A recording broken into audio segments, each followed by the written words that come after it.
Well, here we are at the Shoot It Straight podcast. We're back. Are you ready? I'm so ready.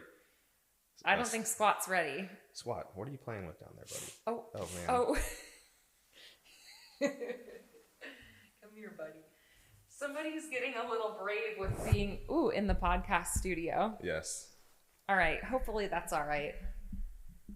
For those, again, that aren't watching, I have Squat here in my lap with me he's been about 96% of the time now at this point. He's getting a little brave in the podcast studio. Yes. I think he's liking the exploring. And if this is your first episode, Squat is our 14-pound miniature dachshund. Yeah, He is the king. He is king. He definitely is a lap dog, but he also is quite the hound and needs to sniff just about everything all the time. Even though there's really not a lot in here, that's what's kind of funny. No. He gets really excited to come in here now, though. Yes. I think that's and we just moved. He's got his own backyard, so he's very excited. And when you guys hear this, it'll be like springtime, so he'll probably be playing outside. We hope so. I mean, it's been muddy and rainy out here in Tulsa, Oklahoma, but I guess we need the rain, supposedly. That's what they always say.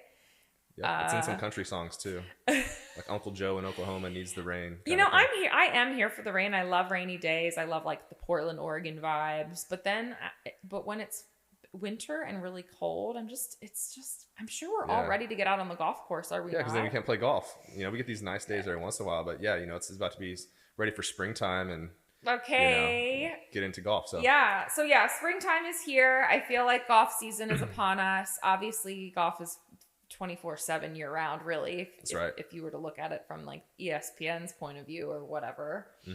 Or if we have the luxury of traveling all over the world and going to Hawaii and South Florida during the winter months. But for most of us, it is the springtime in the Americas. It's go time. It's go time. It is time to get back into the swing of golf. No pun intended. That was a good one.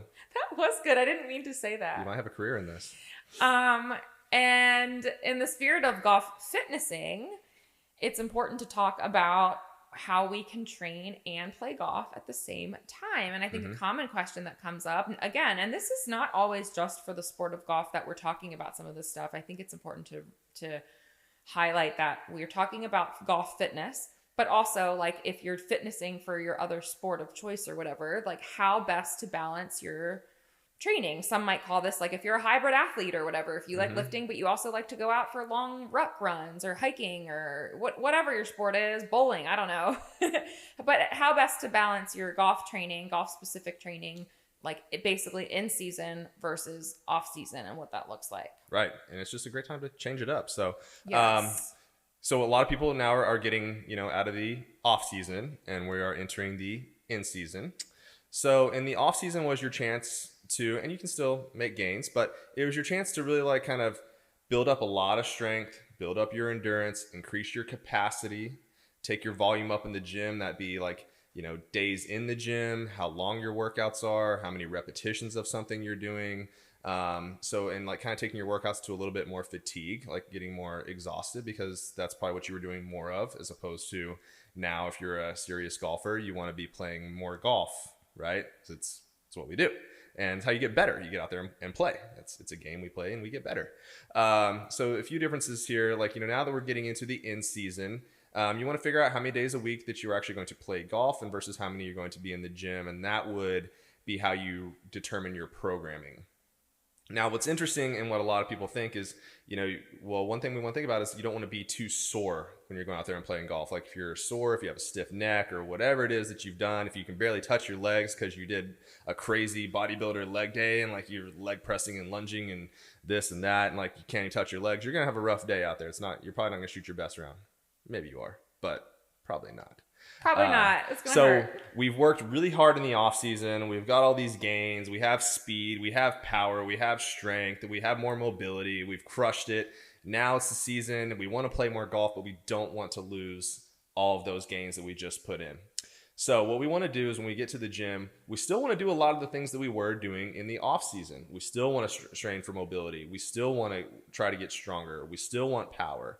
However, we want to actually bring the volume down. So we want to do less repetitions, maybe less sets even, and we actually want to take the intensity of each one of those reps higher, but not to fatigue.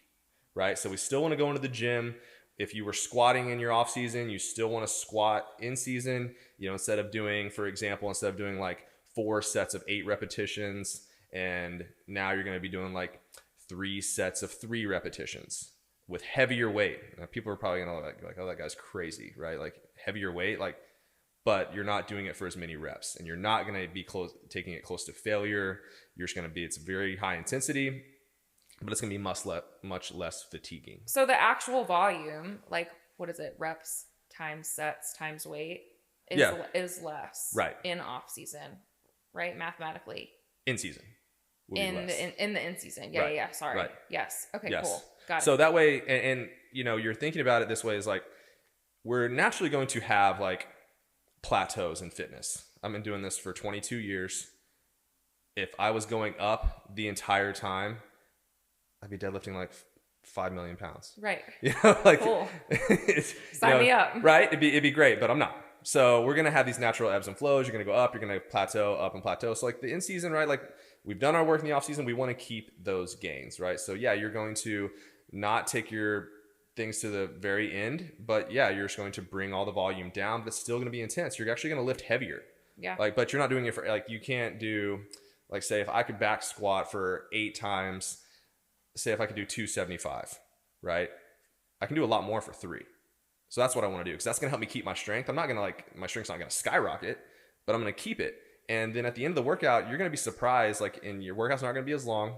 They're not going to be as taxing. And at the end, you're probably going to feel like you can go play a round of golf. Yeah. But you're still going to jump. You're still going to, do your med ball slams if you're training for power. If you're not quite to that level yet, you're not going to do that. You're not going to start doing that in the in season.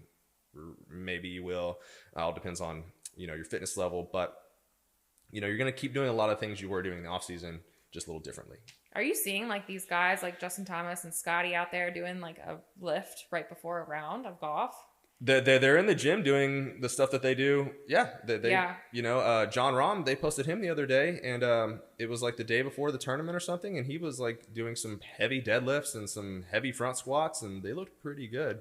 And they were heavy. You could tell he was they only showed a couple of reps, and I bet that's all he did, because his trainer is really good. He's got one of the best ones out there. But yeah, it only showed him doing 2 or 3 reps of each of them. I mean, granted, they cut the video, so it didn't say, it didn't show him. It didn't show him at a dead stop picking up the barbell and then setting it down and walking away. So I don't know how many reps he did, but I think it showed him doing 2. Yeah. So yeah, and it was heavy loads. He's a big, strong guy, but I doubt he can lift that much more than that. That was probably pretty close. That was probably his 90% of his 3 rep max or whatever he was doing. It was up there. It looked pretty intense for him. And then he went out and won. That's wild. He won 2 weeks in a row. Yeah. So yeah. That's the kind of training that you want to see. It's going to be different for every person, right? But I think the biggest goal is that you don't want to just be training yourself to a crazy level of fatigue. We want to, and this is how it works in all levels of fitness. It's about dosing. Yeah. You don't want to take too much, and it's just with medication, right? You take your dose, you get your body to respond, and it makes you better. Same thing in fitness, right? We don't want to underdose, because then we're not getting the proper effects. We don't want to overdose, because then you're just straight up doing too much. We want to just give our body a little bit to respond, and and you could say even in the in season, you're probably even trying to give yourself just a little bit less to keep just barely responding, because you're not trying to get fatigued, you're not trying to get sore. Well, yeah, and it's again, this goes back to any sport and in any fitnessing, right? Periodizing your fitness is super important. Absolutely. Super critical. You got to have deloads. You got to have, all sorts of things go into your proper training program. Now, a lot of people just have natural deloads.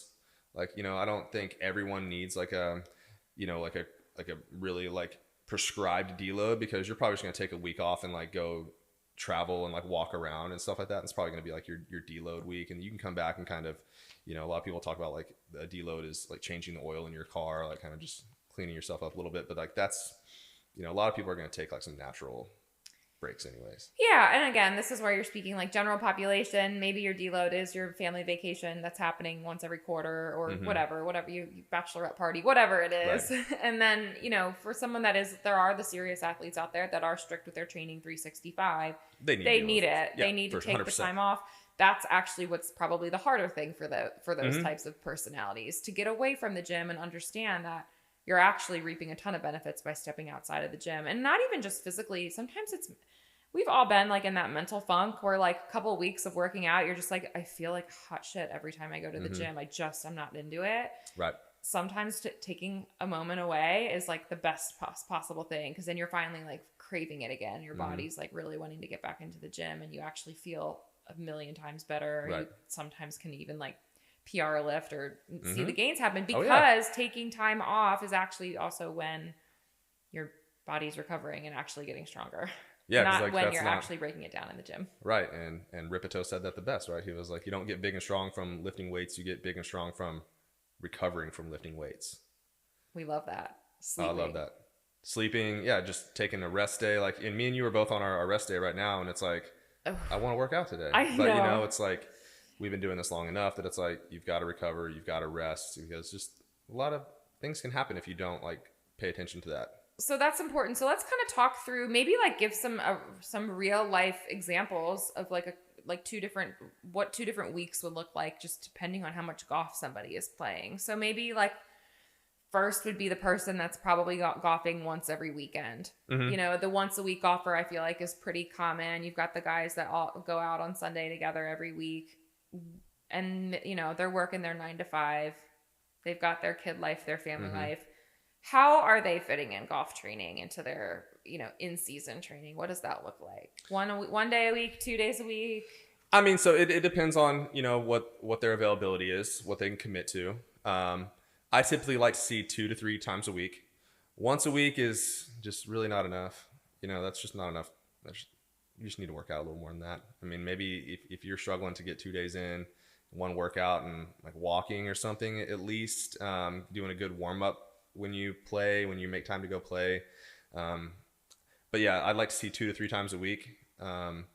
And when we're training for like speed and power, you want to make sure you have a rest day. So let's just say, like, in a perfect world, your workouts would be like Monday, Wednesday, Friday. Yep. And I don't want to ever pigeonhole people and be like, you cannot work out back to back, you know, because if that happens, you know, it's great. And if you're training the right way, if you just don't want to do power training, like in speed training back to back, because you just need, they've done a lot of studies. Like, I mean, super speed's a great example. Like, they say you need like 48 hours before you're going to go back and do like the speed sticks and stuff like that, because you're not going to be as explosive, especially if you went like 100, you know, if you really like tax your central nervous system, like your brain, then you're going to need some recovery. So like, yeah, in a perfect world, it'd be like Monday, Wednesday, Friday, go play golf on Saturday or Sunday or something like that. Or, you know, if you really want to, you know, err on the side of caution, if you're still like kind of new at it and you're getting a little sore and fatigued, which we're trying to, and it, you know, none of this is ever going to be perfect, right? Like, we're going to try to taper it off and make sure you're not sore for your round of golf.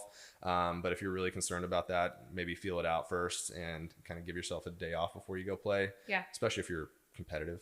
And you want to go win some money or something. Totally. But yeah, that's like the weekend warrior. And then, you know, like guys, I mean, I train people that are in tournaments and play, you know, some pretty competitive golf. And, you know, I get them like a pre-round warm up or something, right? And it's not going to be like a ton of weightlifting, but it's going to be explosive movements. Like, you know, they're going to jump, they're going to slam stuff around. They're going to do a lot of mobility, just get their body like primed up to go play.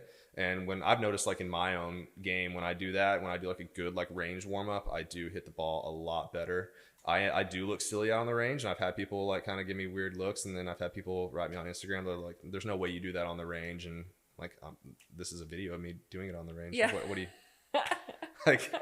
This is literally me doing it. But and I've done stuff in the parking lot. I mean, it's, you know, do you, and then, you know, they can make fun of you all you want when you're bombing the ball by them, and, you know, and you're kicking their ass. Well, like, yeah, so that's fine. Doesn't take you 9 holes to finally get warmed up. Exactly. So I mean, and you're lowering your risk for injury, like, you know, and especially if you're like running late, you know, get your, like, try to spend 5 minutes, like, you know, just getting your body mobile. And I even add in like jumps and stuff like that. I'll do like speed skaters, or you know, lunges and squat to calf raises and things like that. Just getting my entire body primed up before I hit a golf ball is awesome. You know, just getting the big the big joints and everything moving. Yeah, especially in the colder months. Like, so again, like sometimes the morning rounds can be really cold for a while. Like it literally doesn't get warm till 10 o'clock. And, you know, again, depending on where you're at, but for the March and April months, it's like, it can be chilly. So it's actually good to get the heart rate up and get your actual blood pumping a little bit too.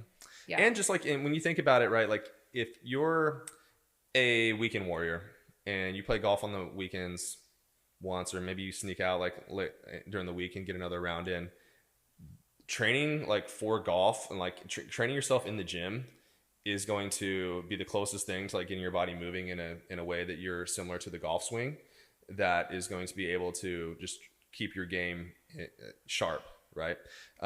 Because even though you don't need to go to the gym and do a bunch of different like exercises that look like the golf swing, I can make a case that every single fitness exercise could somehow be related to the golf swing.